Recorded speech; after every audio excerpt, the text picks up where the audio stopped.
তুমি যখন এই যেমন অন্নপূর্ণা বেস ক্যাম্পে গেলে বাইরে রান্না বান্না গুলো কি নিজেই করছো, মানে এগুলো কি সব নিজে ক্যারি করো? নিজেই। আর বাজার হাট কি ওই আমি ভিডিওগুলোতে দেখলাম যে ওরা তোমাকে যথেষ্ট হেল্প করছে।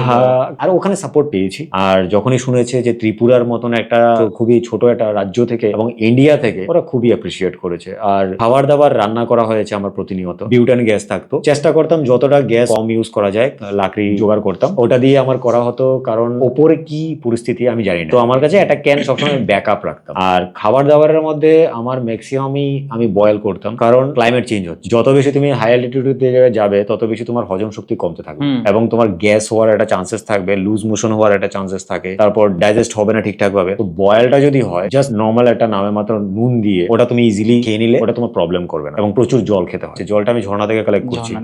এবার মিনারেল ওয়াটার যখন আমি কিনতে যাবো 200 টাকা খরচা করতে হবে 1 লিটার। যত বেশি উপরের দিকে যাবো তত বেশি খরচা। 20 টাকার নুডলস এর প্যাকেটটা তুমি যখন উপরে যাবে 150 টাকা থেকে 200 টাকা হয়ে যাবে। পাওয়া সবই যাবে, কস্ট হবে।